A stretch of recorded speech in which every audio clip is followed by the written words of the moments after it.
Hello, everybody, and thank you for tuning in to the Liberty Report. With me today is Daniel McAdams, our co-host. Daniel, nice to see you. Good to see you, Dr. Paul. Good. I want to talk a little bit about Afghanistan. Not too long ago, we reported that they dropped more bombs in Afghanistan than ever before last year. Yeah. And at the same time, Obama and Trump has talked about winding that war down. But so far, it doesn't look like they're doing it. There's another statistic that was cited today, a UN report, but it was also reported on antiwar.com. And this says that there's a record number of civilians being killed. I mean, almost 44,000 this year so far. And that doesn't sound like they're winding it down at all. You know, I got to thinking when it said that the civilians are being killed, the bombs are being increased, and a lot of these deaths are coming from bombs. They're not in skirmishes on the ground as much as injuries coming from bombs. But this idea of civilians, you know, if a person lived in Afghanistan, I think the line between being a fighter and a civilian has to be a fuzzy line, because it seems like if you're in a small community and there's all of a sudden violence breaking out, you might be considered a farmer and a civilian. But the next time you might have to have a gun to try to save your family. So, but anyway, they always distinguish this, and this report didn't make us look good, and it didn't make NATO look good. So they asked the Pentagon, well, what's the correct figure on this? Do you concur with this? And they said, oh no, that's way too high. But then you ask, well, what are the Pentagon's figures? We don't keep track.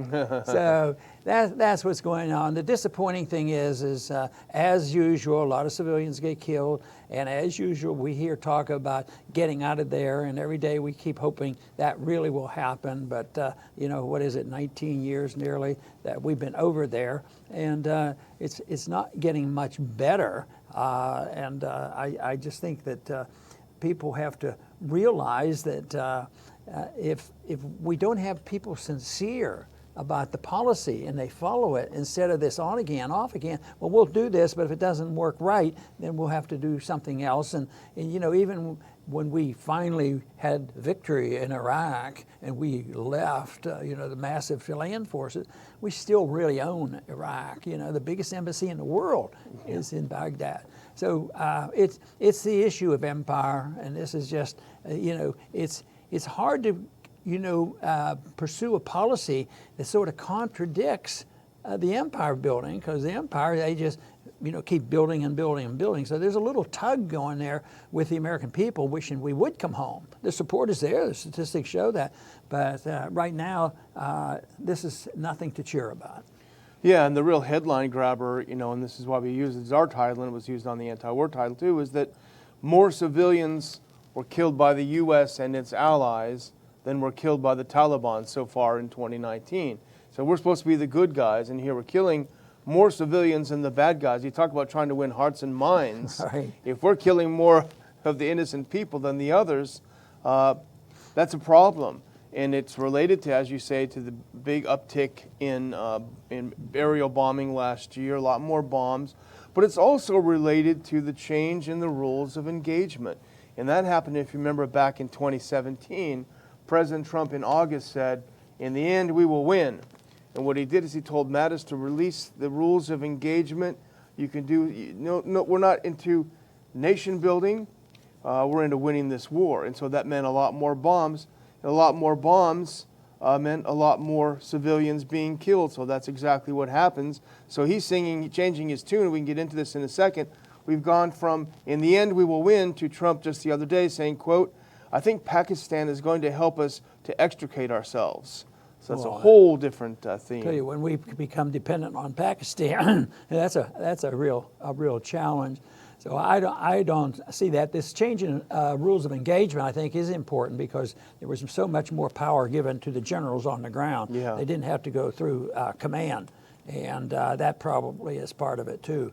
So I think that's not good news, and that we're going in the wrong direction. There was one other item that I wanted to mention, and that had to do with a boondoggle. Can you believe it? There was a boondoggle committed over in Afghanistan.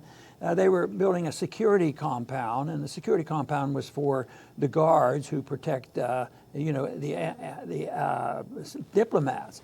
And this was during Obama's period, three years ago, and they had planned to spend $173 million on this compound.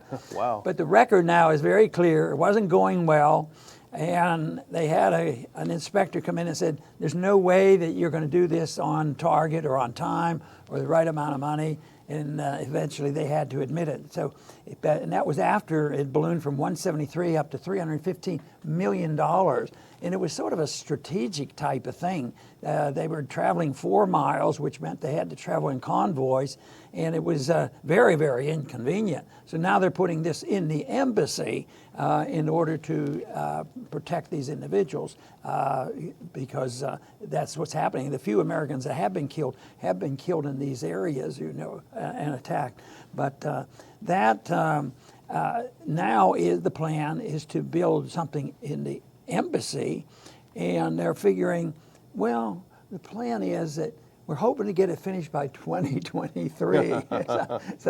So those, you got to fill them if you're going to have a compound and guards and all this activity. You got to have them. So I would say that the odds of really leaving the way we would suggest are pretty close to zero. Even though there has been some reduction in the conflict, I think we have a long way to go before we can be satisfied. And that just tells you in a nutshell what this whole thing is. It's a huge, boondoggle is the right word, probably even worse words we probably couldn't even use on the air about the whole thing. But this is something we've been trying to convey, and not just us, but a lot of people, that this is a big ripoff. This is a huge ripoff. This company that built this compound, I wonder if they had gold-plated toilet seats, $100 million for a compound, and went up to $300 million, they still couldn't build it. But this Aegis was the name of the defense contractor. They had never built anything bigger than a shooting range. That's the extent of their expertise. They said, no, give us the contract, we'll do it. And they couldn't do it. They're not going to get punished. I think you have a quote, they're not going to get punished. No. Nothing's going to happen. They'll probably get another contract. That's right. They're probably chock full of retired generals and these types of people. And there's never an investigation. If it is, it comes later on. Inspector generals don't satisfy it. But it is the project. It's sort of like, it fits into my argument that when a bill would come up and Congress would have a vote because there's always waste and fraud and abuse. That's good. We should get rid of waste, fraud, and abuse. But I did that. I would vote for it because it's a pretend, and you can't say, no, I'm for waste, fraud, and abuse. Yeah. But I never believed it for a minute because it's the policy that's wasteful, fraudulent, and abuse. It's un-American. It's empire building, and that is where the problem is. So if they think they're going to tinker around the edges and clean up their act and have more efficiency in doing this, it's impossible. It's sort of like making the domestic distribution of welfare more efficient. So that is not going to happen. And in the change of rules of engagement last year, that was in 17, we're gonna win it now. We're tired of fooling around. Here's a new thing. Here's a new strategy to win. We got to send some more troops in. Remember what Trump said? I don't want to do it, but my generals told me I had to. They've done this over and over for 18 years. Here's our new strategy. Here's our new strategy. And it never works. And now Trump's in a bind. And this is the other part of what we're talking about. A lot of people are getting killed. And then Trump is facing an election. He told the American people, we're going to get out of this dumb war, get out of this endless war. There's an election coming. Pompeo said the U.S. wants troops reduced by the U.S. by the election time, 2020. This becomes an election issue for Trump. He needs to extricate us, he's even said. And so that's why he's turning to, for example, Pakistan. The visit recently of Imran Khan, the Prime Minister of Pakistan, is really, really important because he desperately needs Pakistan, even though last year he cut off all their aid. He desperately needs them to talk to the Taliban, tell the Taliban, please sit down with our puppet government. You've got to figure a way out of this. Isn't it rather ironic that the great empire turns to Pakistan to bail them out and get them out of this mess. And they'll give them a lot of money. Oh yeah, they have to have a little money on the side of it here. But the trouble is that little money isn't little; it's a big hunk of money, and it all has to do with the military-industrial complex.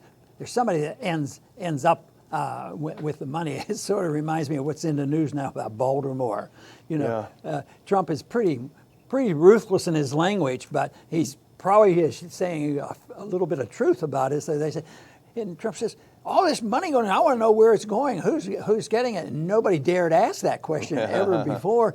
But all of a sudden, I imagine all our cities are that way, all the welfare system, the military system, that's why you have all this money spent, trillions of dollars on the welfare warfare state, and we have people on the streets, and there's rat-infected cities, and the money is not going to help the people, and yet the people who claim that this is a problem, well, socialism will solve this problem. Well, socialism is going to solve the domestic problem, and socialism isn't going to solve our international problems either, the way we run things. Yeah, but Pakistan finds itself in a pretty enviable position because, well, they have some interest too because the Indians have been close to the Afghan government, which we're close to, and they don't want that to happen. This is a whole big thing. But the idea that the Pakistanis will get the Taliban to sit down with our guys, because the Taliban has said, we are not, here is the prerequisite for getting together and talking directly. U.S. has to announce its policy, firm policy of withdrawal. That has to happen before we'll sit down. So that's a big deal, and that's what Pakistan is trying to help. But here's the other piece of news for today that's important, and this is what Reuters is reporting, that Afghan government has named a team today to begin direct negotiations with the Taliban. The anticipation is that we will agree to the Taliban's precondition that we will announce a withdrawal. So things are moving in motion. Trump needs this. I think more than anyone, understand the political implications because Trump wants to be able to say, because Biden now came out last week and said, I'm going to get us out of all these endless wars that I supported my entire career. But Trump wants to be able to say, well, I'm actually doing it. We are pulling out. No, I think that's good news. Let's just hope it keeps moving in that direction. But we will see. And if you'd like, do you have a closing statement? Yeah, I would just, if I could close, remind our viewers, our friends out there, that we do have a conference on August 24th. We're going to discuss this and many other things. The lineup of speakers, partial lineup of speakers, a lot of people on Twitter, when I put it out yesterday, the list said, wow, this is going to be action-packed. It is action-packed. These are great speakers. It's going to be a great event, really making the cause an uncompromised cause for non-interventionism and peace. Go to ronpaulinstitute.org/conference. More information, get your tickets. There's lunch, refreshments, community, meeting like-minded people. It's just going to be a great day. It's our fourth one of these in Washington, and we need you to be there. So get your tickets today. Very good. And though Daniel reports, and correctly so, that there are some openings with some negotiation with the Taliban and the government, and let's hope that happens. I happen to lean toward pessimism right now because it's been going on for so long. Eventually, it's going to end, but it's not going to end easily. I don't think that it's ended in Iraq. We still own it. So the fact that we don't have 100,000 troops there to maintain order, we have fewer, but we're still in charge because we control the military and we control the finances. And the other places that we go around the world too, if they don't do exactly as we tell them, what do? We threaten them with military force, and we threaten to have sanctions on them and use financial means to bring them to their knees.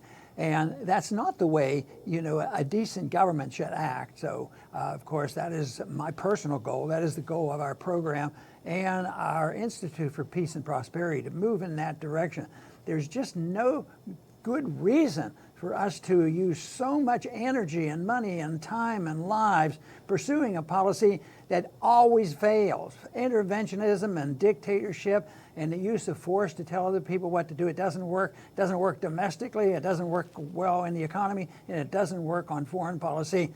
So it's time the American people wake up and tell their members of Congress and others, it's time to end these wars, and that means just bring the troops home everybody would be better off. And this idea that we have to phase out, we've phased in, we phased out, we're there, and there's no reason why we have to say, well, it takes about 5 years, to turn this government over to the people who know and understand what democracy is all about.